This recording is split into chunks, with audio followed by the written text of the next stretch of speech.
Hi, I'm Dave. Welcome to the channel. Today is a good day because today, say it with me, is a new Revoslot day.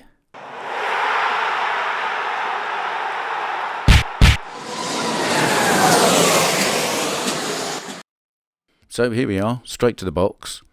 And as you can see, there's a bit of a tell on the corner of this box. So if you've kind of caught up with me chatting away in TrackFans TV's live stream chats or Marty's or anyone else's over the last couple of months, you'll know I've been after one of these since I first saw the picture of it. It is the black Warsteiner liveried Mercedes CLK GTR. Look at that. I mean, I don't usually go for this style of car, but when I saw that livery, I kind of threw my own rulebook out the window. I just had to have one. I mean, you've just got to have one. Look, words fail me. Well, you know, they don't. If we look at this car a bit closer up, I have to say it's been finished absolutely perfectly. I cannot find a blemish on the paint or in any of the decals. Everything is bang on where it should be. The quality control on the day this car was made, certainly absolutely spot on.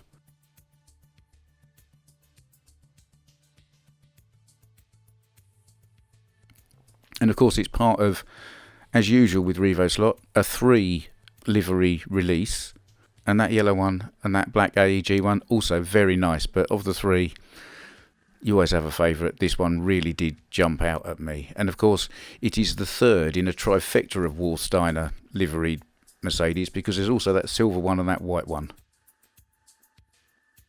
I don't have either of those, but I think I might have to go on the hunt for them. I know they're hard to find these days, but I kind of think I need all 3 now. I'm turning into a collector. Help me, help me. So, other than the car, what else do you get in the box? Well, of course, it's Revoslot, so you get some stickers. They know we like stickers. We love stickers. And you get, in a little bag, a magnet that's optional if you want to put it in, and the deep wood guide, which is always the case. And with this car, you get actually 2 sets of wing mirrors. I've put one set on the car already, and you get a second replacement bonnet badge, because that little 3-pointed star on there, which is already bent over, you'll notice slightly, isn't going to last very long. So, and then there's the brochure that comes with all Revoslots, showing all 3 liveries in this particular release, detail of all the parts and breakdown inside, all the part numbers, and all of the optional extras and hop-up parts, including these brass nuts. Some people adjust the brass nuts for the rattle chassis, but really what you're supposed to do is get different ones with different amounts of rattle in them. I've never changed any, but that's what you're supposed to do.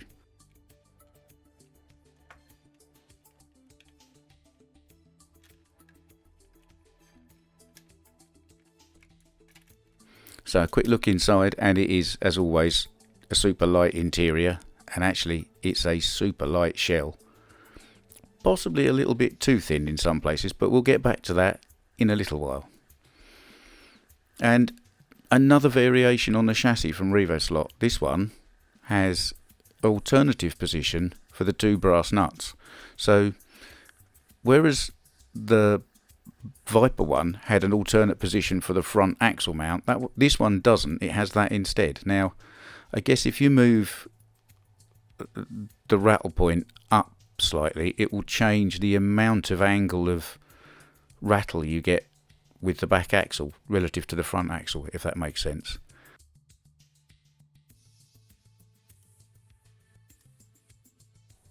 Now, my car is set up okay.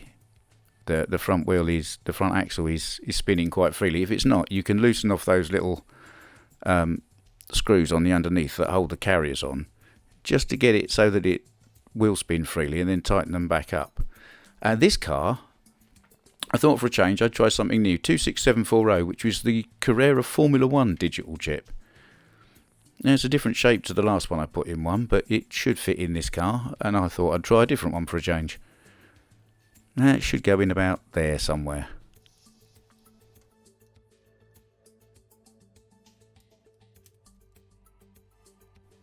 Everything lines up the switch and the LED through the hole.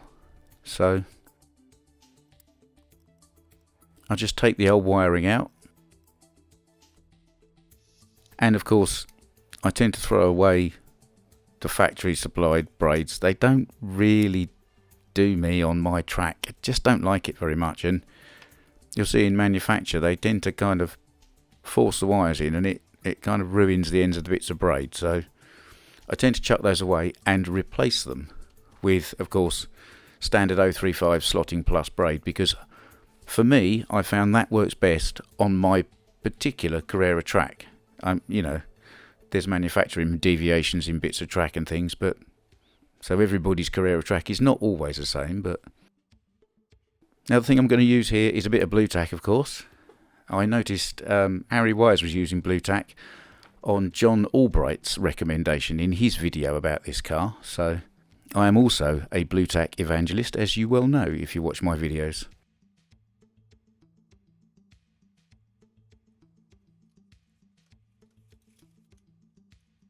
So that should just kind of squidge on there.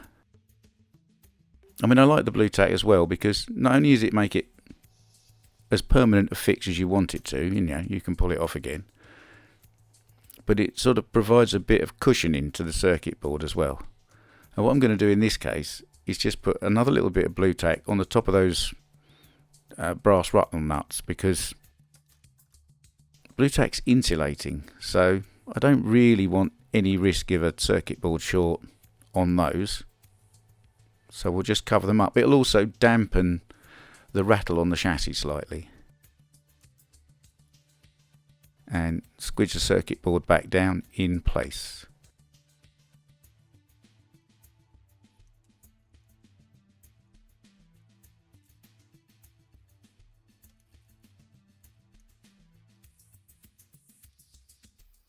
And just check that the blue tack isn't interfering with the movement of the two parts of the chassis, which it isn't.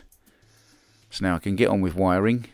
You've seen me wire these up before. If you haven't, have a look at my digital chip conversions playlist and you'll find plenty of videos of me wiring these up.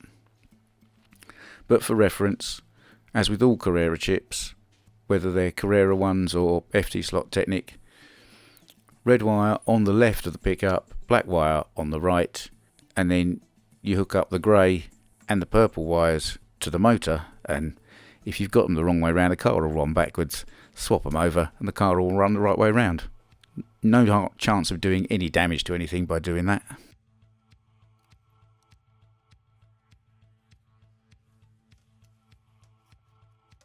So there we are. I've applied a bit of oil.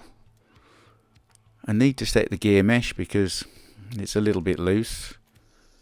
Again, if you check Harry Wise's Home Racing World video on setting this car up, he's got a lot of advice from both him and advice from John Albright, who's also a bit of a Mr. Revoslot, and they cover all of the finer points of setting the gear mesh, cleaning and truing the tyres, preparing the car for the track.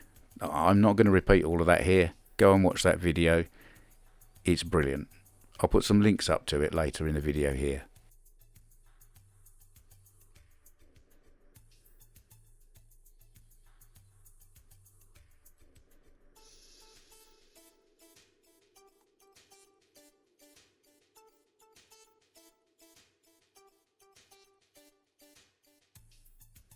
So I think I'm quite happy with that mesh now, certainly for the time being. Once it's running a bit, might need to adjust it up because the gears and the teeth will wear in, a little bit more play will come in, so it's always good to adjust them up afterwards.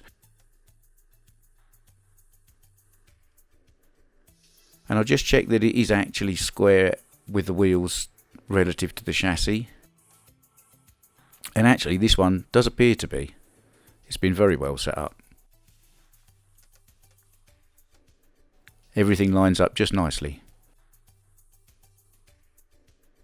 So as I was saying, if you go to Home Racing World YouTube channel and you check out this particular video on Harry's channel, this will give you all of the best advice for setting up this car and preparing it for its first run on the track. Now I've done quite a lot of those things. one thing I would like to point out additionally is the front of this shell is very flexible, quite weak in places, and it can catch on the front of the chassis like that. So if you have a bit of an off, check the car before you put it back on the track, because that can stop the wheels from turning at the front and all sorts of things and cause various problems.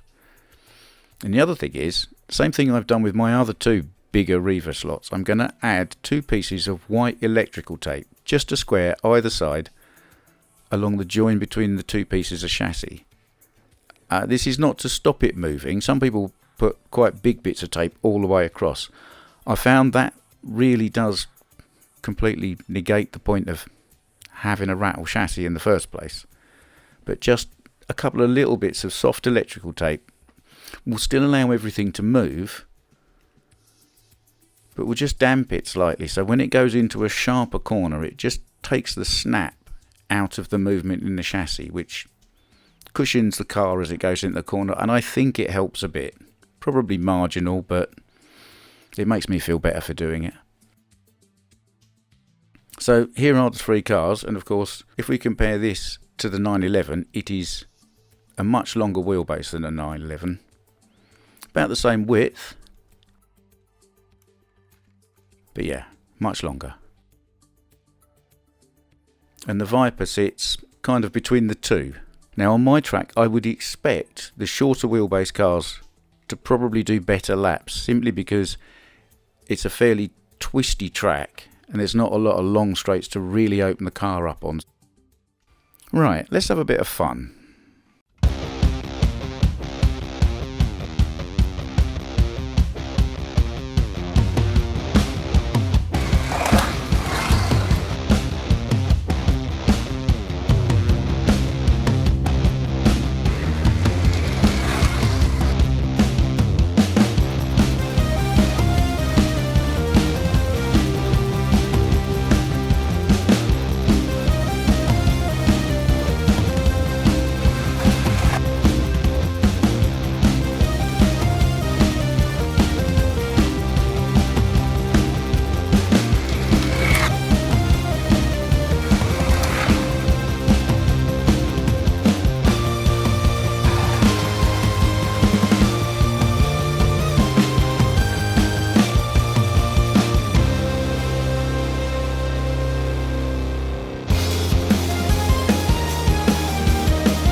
Okay, now let's do this properly and put in some proper laps and see how quick we can get this car to go.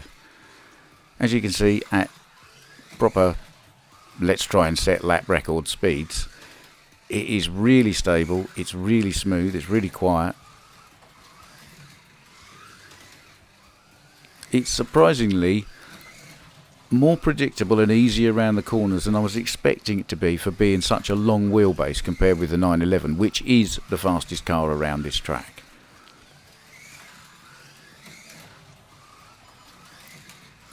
The back does come out, but because it's long wheelbase, you kind of get more warning about it, and it's easier to feather the throttle. So when it does step out, you can pretty much catch it. There's no nasty surprises here.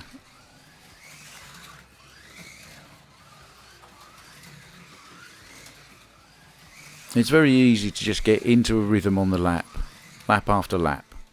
And unsurprisingly, and sort of surprisingly as well, it's the second fastest car on my track ever, with just minimal tuning. It's actually faster than the Viper. I might have to run the Viper round again, because I'm sure, being slightly short wheelbase, that should do a bit better. However, I'm incredibly impressed with this car. It's done very, very well, better than I expected, and it goes as well as it looks. So, what am I going to say? Should you get one of these? Yes, you definitely should. I mean, I know I say that about all Revoslots, but yeah, this one is it. They really have hit it out the park. This is definitely now, I know it's my latest Revoslot, but it's definitely my favourite Revoslot. Possibly not the favourite to drive, but anyway, thanks for watching one of my videos. If you liked it, you'll find a button specifically for that. If you subscribe to the channel, that really does help. And if you hit the bell, you'll get a notification the next time I post a video. And check out this channel. I've already mentioned it once. It's the Home Racing World slot car channel. Any information you need about setting up a slot car at all, it's going to be on there.